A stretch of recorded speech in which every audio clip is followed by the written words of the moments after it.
Hello everyone, welcome back to my channel. तो चलिए आगे की कहानी पे नजर डालते हैं। 가서 전화해 주. 줬으면 좋겠다. 그럼 내가 너 엄청 예뻐해주고 엄청 사랑해줄 텐데. कहानी वहीं खत्म हुई थी जब किम मिन रोबोट आजिस 3 से दोबारा मिलता है। वो रोबोट आजिस 3 को अपने घर के बारे में बताता है कि उसे किस चीज़ का ख्याल रखना है और उसे क्या नहीं करना। उसके बाद जिया यानी आजिस 3 के स्टोमक में पेन शुरू हो जाता है, पर उसे कंट्रोल करना होगा क्योंकि वो रोबोट के रूप में है किम मिन के सामने। जिया बहाने से किम मिन को रूम भेजती है और खुद बाथरूम चली जाती है, पर दूसरी तरफ किम मिन रोबोट को ना देख परेशान होता है और बाथरूम की तरफ बढ़ता है।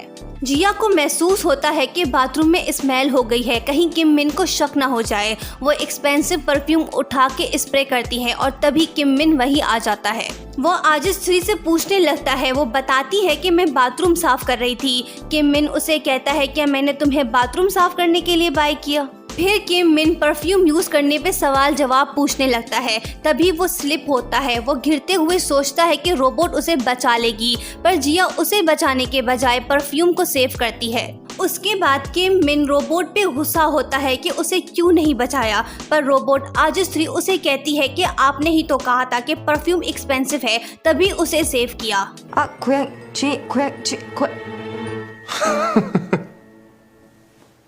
주인님이 웃는다.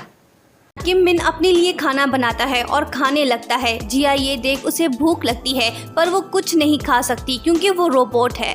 किम मिन रोबोट आजिस 3 को रूम साफ करने को कहता है। जिया सोचती है कि ये कितना बुरा है, सिर्फ अपने बारे में सोचता है।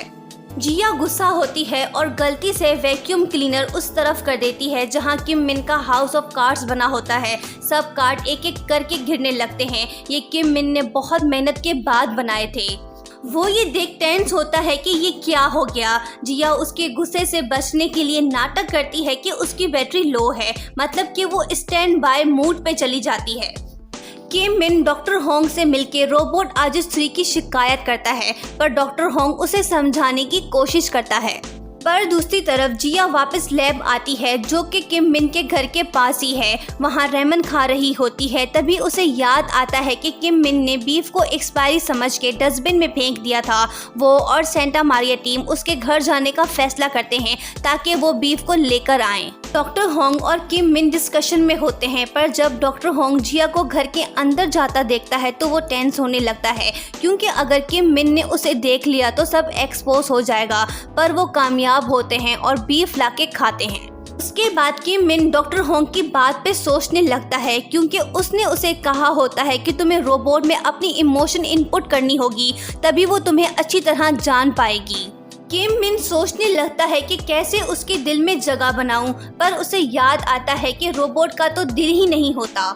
अगले दिन किम मिन उठने के बाद रोबोट को बुलाता है और उसे बताता है कि कल जो उसने हाउस ऑफ कार्ड्स गिराया था उसे बनाने में 15 साल लगे। किम मिन उसे कहता है कि मेरे इमोशन को समझो। फिर उसका फ्रेंड सीईओ हवांग यू चुल आता है जो कि उसके बचपन का फ्रेंड भी है। वो किम मिन को सेंटा मारिया सेल करने को कहता है, पर किम मिन ये नहीं चाहता, वो राजी नहीं होता। वापस जाके वो जिया को समझाता है कि तुम्हें इनसे बचना होगा क्योंकि वो तुम्हें नुकसान पहुंचाना चाहते हैं। फिर जिया का ब्रदर किम मिन से मिलने आता है। वो जिया को कॉफी लाने को कहता है, पर उसे पता नहीं कि उसका भाई आया हुआ है। किम मिन उसे सीक्रेट टास्क देता है कि पता लगाओ कि वो लोग सेंटा मारिया डिपार्टमेंट को क्यों बाय करना चाहते हैं। वहीं आजिस 3 कॉफी लेके आती है, पर जब वो देखती है कि ये तो उसका भाई है, वो चुप छुपा के आके कॉफी सर्व करती है। फिर किम मिन पूछता है उसके भाई से कि उसने पता लगाया नेकलेस स्टोर का। अगर उस लड़की ने नेकलेस वापस नहीं किया तो वो उसके खिलाफ एक्शन लेगा। जिया ये बातें सुन लेती है और सोचती है कि ये टपोरी नहीं सुधरने वाला। उसके बाद किम मिन रोबोट आजिस 3 के साथ बाहर जाता है। वहाँ जिया को ये पता चलता है कि किम मिन के पेरेंट्स उसके बचपन में ही मर गए थे। ये सुन के जिया को दुख होता है। फिर जिया उसे हंसाने की कोशिश करती है ताकि वो परेशान ना हो। सीईओ हवांग यूचुल को ये सच पता चलता है कि सेंटा मारिया टीम ने दरअसल एक रोबोट बनाया है। ये सच सिर्फ उसके फादर को पता था, अब उसे भी पता चल गया। दरअसल ये प्रोजेक्ट किम मिन के फादर ने शुरू किया था। उसका सपना था रोबोट बनाने का। फिर एक रात किम मिन को नींद नहीं आती। वो उठ के बॉक्स ओपन करता है तो उसमें एक मग होता है। दरअसल ये उसे पहले प्यार ने बचपन में दिया होता है। किम मिन भी उससे प्यार करता है। अगले दिन वो लड़की उससे मिलने आती है, पर उसे नहीं पता कि किम मिन को ह्यूमन एलर्जी है। दोनों बातें करते हैं। किम मिन अपने पहले प्यार से मिलके खुश होता है। रियल उसे कहती है कि उसका फादर चाहता है कि हम दोनों शादी करें, क्योंकि उन्हें लगता है कि तुम रिच हो और डायरेक्टर भी। वो कहती है फिर क्यों ना हम दोनों शादी कर लें। फिर वो किम मिन को टच करती है। जिया विंडो से ये सब देख रही होती है। किम मिन को महसूस होने लगता है कि उसकी तबीयत सही नहीं, पर वो नहीं चाहता कि रियल को ये बात पता चले। किम मिन उसे बाद में बात करने को कह के वहाँ से चला जाता है। घर के अंदर पहुंचता है तो उसकी तबीयत बिगड़ती है। वो कोशिश करता है कि अपने आप को जल्दी से इंजेक्ट करे, पर वो वहां तक नहीं पहुंच पाता और नीचे गिर जाता है। जब जिया आके उसे देखती है तो बिल्कुल टेंस होती है। तभी उसे याद आता है कि किम मिन ने उसे कहा था कि कभी अगर उसे इस हालत में देखे तो ड्रॉर से इंजेक्शन लेके उसे लगा दे। जिया इंजेक्शन को ढूंढ लेती है, पर उसमें हिम्मत नहीं होती कि वो उसे इंजेक्ट करे। किम मिन की हालत और भी बिगड़ती है। उसका फेस रेड हो जाता है। जिया सोच में पड़ जाती है कि वो अब क्या करे। जिया ब्रेव बन के उसे इंजेक्ट करती है। फिर कहानी फ्लैशबैक में चली जाती है। हम देखते हैं कि किम मिन ने बचपन से जो हाउस ऑफ कार्ड्स बिल्ड किया था, दरअसल ये उसने अपने फादर से सीखा था।